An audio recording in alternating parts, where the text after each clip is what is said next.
punctuation အမှတ်ပြရဖို့ question number 6အတွက်တစ်ဆင့်ပြီးတစ်ဆင့်စနစ်တကျလေ့လာနေများ sample question မေးခွန်း3စုံနဲ့မေးခွန်းများမှစာကြောင်းတွေကိုဒီမှာ example အဖြစ်နဲ့ရှင်းပြပေးထားတယ်အဲ့ဒါ step by step punctuation ဆိုတာကပုတ်ဖြတ်ပုတ်ရက်တွေတိကျမှန်ကန်အောင်ပြုလုပ်ပေးခြင်းကို punctuation လို့ခေါ်တယ် punctuation ရဲ့အဓိပ္ပာယ်ကတိကျအောင်ပြုလုပ်ခြင်းမှားနေရည်လိုနေရည်လိုက်ဖြည့်တာမျိုး punctuation chapter 1 6 punctuate the following 5 marks type 1ပြောသူနာသူရှေ့မှာထားပြီးပြောစကားကိုနောက်မှာထားတဲ့ပုံစံပြောသူနာသူရှေ့မှာထားပြီးပြောစကားကိုနောက်မှာထားတဲ့ပုံစံကို type 1လို့သတ်မှတ်လိုက်အောင်ပြောစကားဆိုတာက open inverted comma နဲ့ close inverted comma ကြားထဲမှာထားရမှာပြောသူနဲ့နာသူတွေကအပြင်ထုတ်ထားရမှာအောက်က drill လေးကိုအရင်ရွတ်ပေးပါအောင်တခါတည်းမရွတ်နဲ့အချိန်ချင်းရွတ်တာကိုပဲ drill လို့ခေါ်ပါတယ် punctuate ကိုဖြည့်တဲ့အခါပြောရဲဆိုတဲ့ verb to ရှာပြောသူနာသူရှာ underline တာအပြင်မှာထားကျန်တာတွေကပြောစကားအထဲမှာထား punctuate ကိုဖြည့်တဲ့အခါပြောရဲဆိုတဲ့ verb to ရှာပြောသူနာသူရှာ underline တာအပြင်မှာထားကျန်တာတွေကပြောစကားအထဲမှာထားဒီမှာ underline တာလို့ရေးပေမဲ့ဖတ်တော့ underline တာလို့ဖတ်လို့ရတယ်ရေးတော့အမှန်ဖတ်တော့အတန်ပေါ့ဆွဲသားတယ်ဆိုတဲ့စလုံးကလာတဲ့အကြောင်းမြန်မာတပ်ပုံမှာသားနဲ့ရေးပါတယ်အဲ့တော့ punctuate တိတိကျကျပြုပြင်ပြောင်းလဲတဲ့ပုံစံမျိုးဖြည့်တဲ့အခါမှာပြောတယ်လို့အဓိပ္ပာယ်ရတဲ့ English verb to ရှာပေးရမယ်ဥပမာ SAID said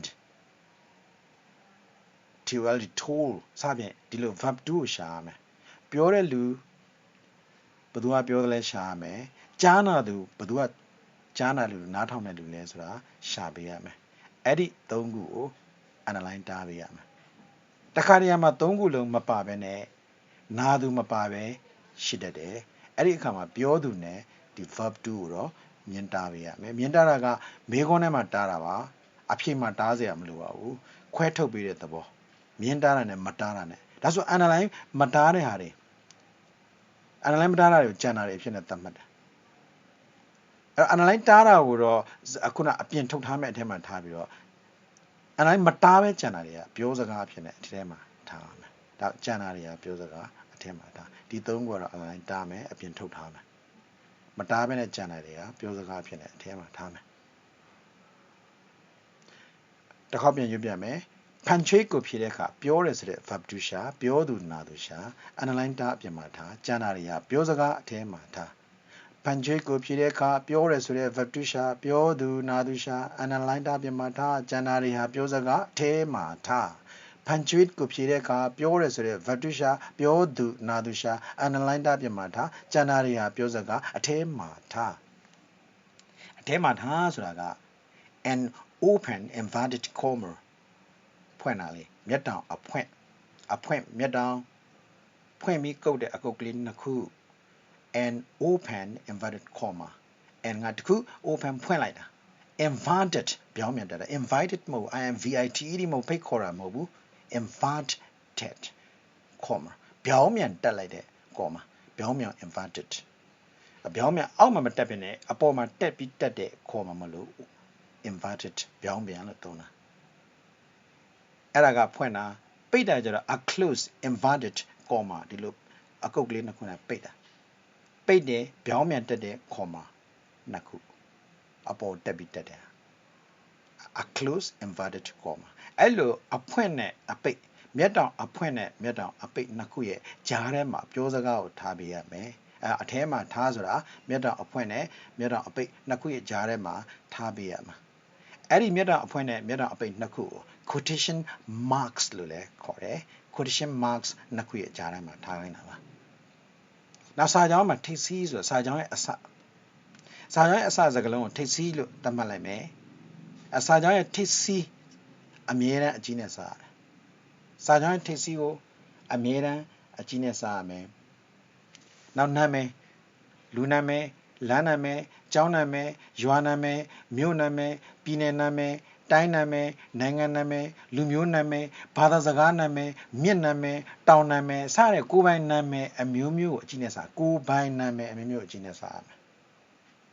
I so the English Nanzao, a Mira, a Geneve, Giam. Now Yimakuna,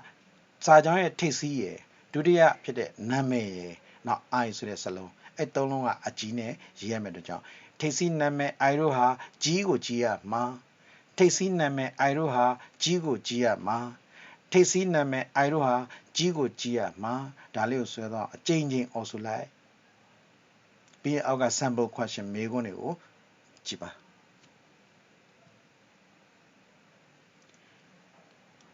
Number 1. Tura said, all right, don't worry about it. Tura said, all right, don't worry about it. Punctuate ကိုဖြေတဲ့အခါပြောတယ်ဆိုတဲ့ verb 2ရှာ punctuate ကိုဖြေတဲ့အခါပြောတယ်ဆိုတဲ့ verb 2ရှာပြောတယ်လို့အဓိပ္ပာယ်ရတဲ့ verb 2က said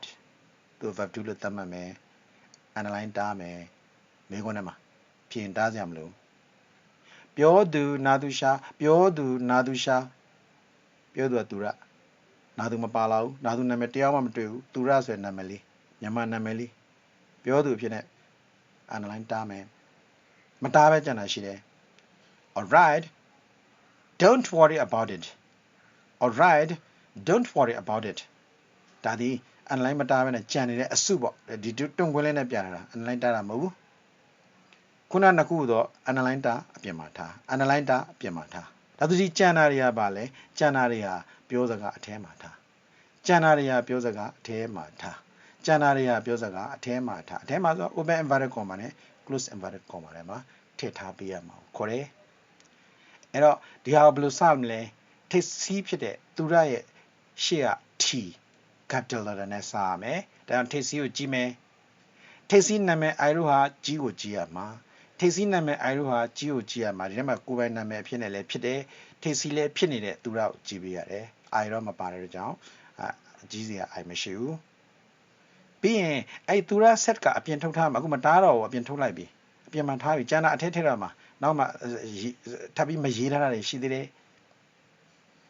အဲ့ဒီမှာ comma ကုတ်ပြီးမှ open inverted comma ဖွင့်မှာဖြစ်တယ်ဒါကြောင့်ကုတ်ပြီးမှဖွင့်ရတယ်အရင်ဆုံးကုတ်ရမှာပြီးမှဖွင့်ရမှာ comma ကုတ်ပြီးတော့မှ open inverted comma ကိုဖွင့်တယ်ကုတ်ပြီးမှဖွင့်ရတယ်ကုတ်ပြီးမှဖွင့်ရတယ်အပေါ်အောက်တက်တဲ့ကြီးထပ်နေရတာမျိုးမဟုတ်ဖွင့်လိုက်တာနဲ့ open ဖွင့်ပြပြီးတဲ့နဲ့စာလုံးကိုပထမဆုံးတွေ့ရတဲ့စာလုံးကိုအမြဲတမ်းအကြီးနဲ့စရတယ် open ဖွင့်ပြအကြီးနဲ့စ open ဖွင့်ပြအကြီးနဲ့စ open ဖွင့်ပြအကြီးနဲ့စဆိုပြီးတော့တွေ့ရမှာအဲ့တော့ an open inverted comma ဖွင့်တာလေးနဲ့ a close inverted comma ပိတ်တာလေးနဲ့အထဲမှာစကားအဖြစ်ထားမယ်စာသားဖြစ်နေဒီခုနတွေ့တဲ့ all right don't worry about it all right don't worry about it ဆိုတာလေးကိုဒီအဖွင့်ကော်မာနဲ့အပိတ်ကော်မာကြားထဲမှာထားမှာဖြစ်တယ်အဲ့ဒီစကားကိုဘာသာပြန်ကြည့်ဖို့ဒါမှမဟုတ်နှစ်ပိုင်းခွဲကြည့်ဖို့လိုတယ်ဒီထဲမှာနှစ်ပိုင်းခုနဖတ် all right don't worry about it အဲ့ဒီအတန်လေးကိုပဲနားထောင်ကြည့် all right don't worry about it အဲ့မှာနှစ်ပိုင်းတွေ့နေရပြီနှစ်ပိုင်းကြားနေရပြီအဲ့တော့ကြားဦးနားဝနဲ့ကလေးတော်များခွဲနိုင်ကြလိမ့်မယ်ခွဲပြီးလေအတန်တွက်လေးကိုခွဲပြီးဖတ်ပြရမယ်တစ်ဆက်တည်းဖတ်လို့မရ all right don't worry about it ဒီလိုဖတ်လို့မရဘူး all right don't worry about it ဒီလိုဖတ်ပြရမယ်အဲ့တော့ all right ဆိုတာကောင်းပြီ don't worry about it ဆိုတာအဲ့ဒါနဲ့ပတ်သက်လို့စိတ်မပူပါနဲ့ဆိုတဲ့စကားနှခွန်းအဖြစ်သီးသန့်ရပ်တည်နေတာတွေ့ရတယ်သူကလည်းကောင်းပြီဆိုတဲ့သီးသန့်အဓိပ္ပာယ်ရှိတယ်သူကလည်းအဲ့ကိစ္စနဲ့ပတ်သက်ပြီးစိတ်မပူပါနဲ့ဆိုတဲ့အဓိပ္ပာယ်သီးသန့်ရှိတယ်ဒါသီးသန့်စကားနှခွန်းအဖြစ်ရပ်တည်နိုင်တယ်အဲ့လိုဆိုရင်သီးသန့်ရပ်တည်နိုင်ဘာဖြစ်လဲအဲ့တော့သီးသန့်ရပ်တည်ရတဲ့စကားနှခွန်းရဲ့ကြားထဲမှာ full stop ကလွဲလို့ဘာမှထည့်လို့မရပါသီးသန့်ရပ်တည်ရတဲ့ဒီစကားနှခွန်းရဲ့ကြားမှာ full stop ကလွဲလို့ဘာမှထည့်လို့မရပါ comma လည်းမထည့်ရပါထည့်မှားပါတယ်ဘယ်အခါမှာ comma ထည့်ရလဲ conjunction လို့ခေါ်တဲ့ and ship and တွေ့လို့ရှင်ရှေ့မှာ comma so တွေ့လို့ရှင် so ရဲ့ရှေ့မှာ comma and ရဲ့ရှေ့မှာ comma so ရဲ့ရှေ့မှာ comma အဲ့ဒီလိုမျိုး conjunction လေးတွေပါလို့ရှင်တော့ comma ခံလို့ရပါတယ် ဒါအခုရှင်းပြမြောက်ရေးလို့ရှိရင်အောက်ပါအတိုင်းရမယ် T ကိုအကြီးနဲ့ရေးတယ်သူက set ကုတ်တယ် comma ကုတ်တယ်ပြီးရင် open inverted comma ထည့်တယ်ဖွင့်ပြီးတာနဲ့အကြီးနဲ့စပြီးတော့ A ကိုအကြီးနဲ့ရေးတယ် alright ဟော full stop ချလိုက်တယ်ပြီးတော့မှ don't worry about it နောက်ကဆက်ရေးတယ်ဒီလို full stop ချလိုက်ရင်နောက်ကစလုံးကိုပြန်ပြီးနောက်တစ်ကြောင်းအဖြစ်နဲ့အကြီးနဲ့စရတာ full stop နောက်ကအကြီးနဲ့စ full stop နောက်ကအကြီးနဲ့စ full stop နောက်ကအကြီးနဲ့စဒီလိုတွေ့ရမယ်ဒီနောက်ဘက်မှာပြုပြင်စရာလေးဒီနားလေးမှာပြုပြင်စရာဒီနောက်မှာပြုပြင်စရာလေးတွေကြံသေးတယ်ဆက်ပြောမယ်ဆက်ပြီးကြည့်မယ်အဲ့တော့သူက set t အကြီး comma open inverted comma a အကြီး alright full stop don't ဆိုတာ don't ဆိုတာ do နဲ့ not နဲ့တွဲထားတာတွဲထားရင် apostrophe ထည့် don't ဆိုတာ do နဲ့ not နဲ့တွဲထားတာတွဲထားရင် apostrophe ထည့် don't ဆိုတာ do နဲ့ not နဲ့တွဲထားတာတွဲထားရင် apostrophe ထည့်ဒါလေးတွေအချိန်ချင်းဆိုပေးရမှာဒါကြောင့်မလို့ don apostrophe t don't don apostrophe t don't ကလေးတွေကို do not လို့မဖတ်ခိုင်းရဘူး don't လို့ဖတ်ခိုင်းရမယ်Don't worry about it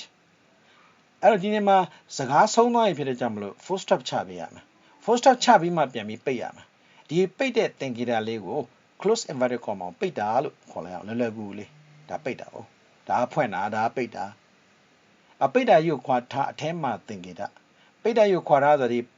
ပိတ်တဲ့သင်္ကေတကိုခွာရမယ်အထဲထဲမှာသင်္ကေတတစ်ခုခုစကားရဲ့သင်္ကေတတစ်ခုကရှိရမယ် full stop လည်းဖြစ်ခြင်းဖြစ်မယ် question mark လည်းဖြစ်မယ်comma လည်းဖြစ်မယ် exclamation mark လည်းဖြစ်မယ်အထဲမှာပဲထားရမှာအပြင်မထုတ်ရဘူးအဲ့ဒါတွေကအဲ့ဒီတော့ဒီ close inverted comma ဒီနောက်ဆုံးမှာခွာပြီးပိတ်ရမယ်ကွာပိတ်တာကြီးကိုခွာထားအထဲမှာသင်္ကေတဒီသင်္ကေတအထဲမှာပဲရှိရမယ်တနည်းအားဖြင့်အပေါ်နဲ့အောက်နဲ့မထပ်ရအောင်အပေါ်ကဒီ close inverted comma နဲ့ full stop နဲ့အပေါ်တစ်ကြီးထပ်နေလို့မရအောင်မှားတယ် full stop အပြင်မရောက်ရ full stop ကဒီ close inverted comma အပြင်ဘက်ရောက်ပြီးတော့နောက်ဆုံးကျမှသူ့သက်ချလို့မရအောင်မှားတယ်ဒါလည်းမှားတယ်မှားတာနှစ်ခုဘလို့မှန်မလဲ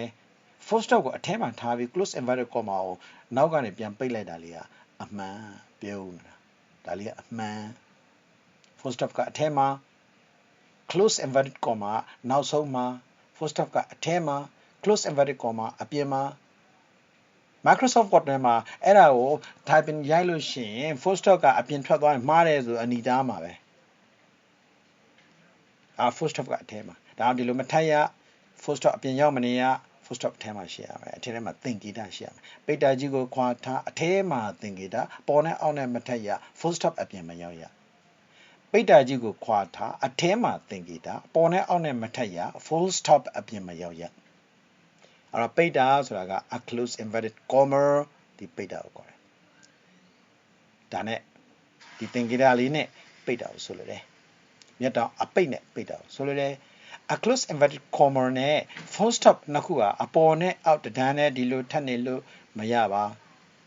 full stop က a close inverted comma ရဲ့အပြင်ဘက်ကိုဒီလိုရောက်နေလို့မရပါ